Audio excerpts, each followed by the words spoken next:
we have a heater video for you today. How to unlock creator consciousness. I just came off a session and I'm going to share with you what I found with my client, because we were able to discover a formula that a lot of us do as we're growing up. We tend to suppress our power in order to fit in order to be accepted by our parents, by society, by our friends. And we forget that we have this power. So when you're 5, 6, or 7 years old, you start suppressing this. I did the same thing. And it gets so bad that you start living in pain. You start living in suffering. You start getting tested because you're not living in your true nature. And so it hurts.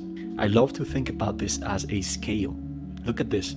On my left hand, we have falsehood, illusion. And on my right side, we have absolute truth and power. Below them, there's another scale. Just below falsehood, there is suffering, hell on earth. And on the other side, below truth, we have heaven on earth. We have joy, we have peace, we have freedom, we have power. And so depending where you're living your life in that scale, you will see how close you're living to the truth. But if we start suppressing this truth that we know and we have power, that we know that there is this creator gene inside of us that allows us to manifest, create our reality, and think and feel to become who we want to be, we can no longer suppress our true nature, because that's when we fall into the trap of living without authenticity.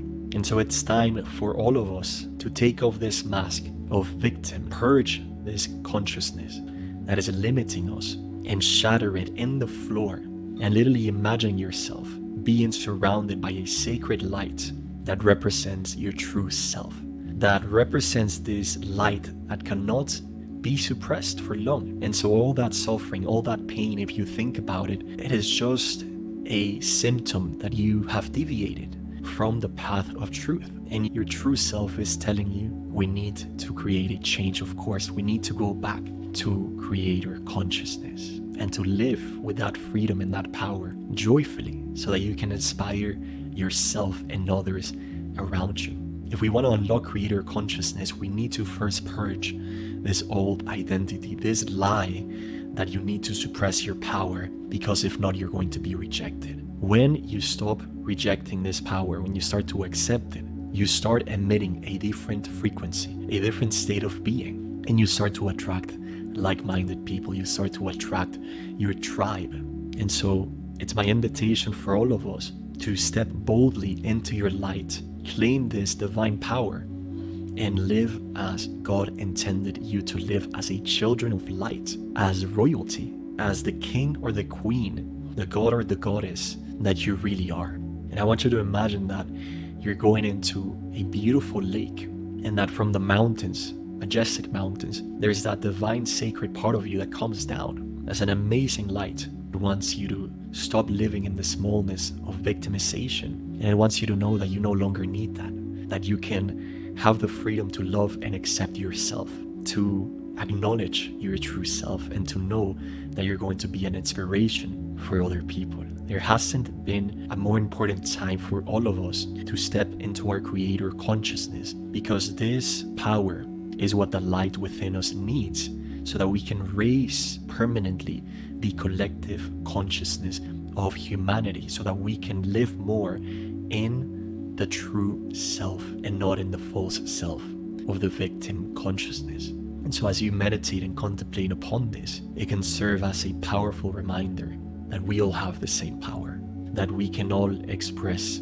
this sacredness and this divinity regardless of all the pain and all the suffering and all the fears and the limitations that we've experienced in our own life. We can all go back home. That unworthiness, that inner criticism was never mine, was never yours. And it is time to stop believing the lies of the inner critic, and to know at the deepest level of your being that you are so worthy and deserving to walk back to the light and to accept this divine gift that you've been given in your free will, so that you can create an extraordinary life of service, purpose, fulfillment, and impact. There's nothing that can stop you when you shift into this creator consciousness. And I want you to look at this image right here. That represents your divine true self, sitting up there like a mighty sun and you're below it. And the beautiful part of these teachings is that you have the power because that God presence lives in you and you are it. You are one with it. And so we can heal the split and let go and purge away the old programming of religion and society that God is outside of us, that we have to look for power in the outside world, when in reality, it's always been within us. And so the only way that you can lose your power is when you give it away to something outside of yourself. That presence that you see here of God in you is the giver, the receiver, and the gift at the same time. And it's the greatest blessing, it's the greatest rejoicing of your higher self for you to accept and deepen your relationship with that presence. And so we can transcend step by step the limitations of this outside world of human creation, which is always imperfect, and we can start to accept only that which is perfect divinity, love, and abundance within us. And as we place our attention in our true nature, we become like a tourist who's decided to spend a couple of months in a culture. Because when that tourist immerses himself or herself in a beautiful culture and it starts to pay attention to the way that people speak and their kindness and their joy and their service, just by being immersed in that environment, that tourist becomes more like that culture. That part of the culture goes into him and it helps him or her change. And that is the same thing that happens when you're placing your attention on your divine true self and you start to accept only the creator consciousness. You will become more and more powerful and more of this true self within you, just like the tourist who immerses itself in that culture. We're immersing ourselves in the true nature of God, which is our creator, our father, our one with us as the sons and daughters of the creator. And this, for me personally, is the most important step that really shatters away all of the old paradigms and limitations, is to be able to deepen and know and accept that is our true identity, the son or the daughter of the creator.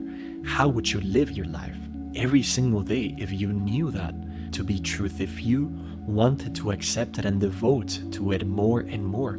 How amazing would it be to understand that our real lineage of our father and mother, which is one, is the greatest intelligence in the universe.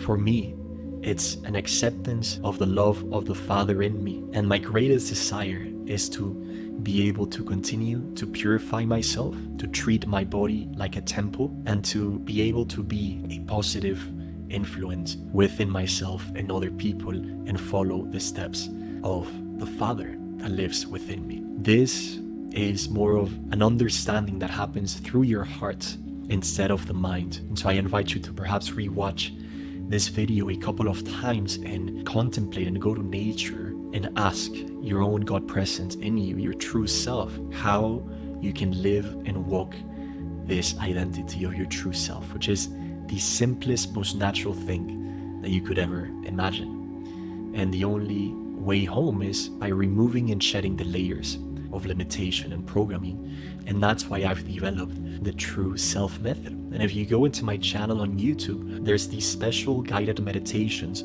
that help you access the deepest parts of your subconscious mind, and they remove all of these years and decades of negative programming, and in a matter of minutes you're able to have a profound healing and transformation. I invite you to tap into that, because when we connect conscious and subconscious mastery, that's when we can really go back home to wholeness, to power, and to love. Thank you for tuning in. Much love. I'll see you in the next one.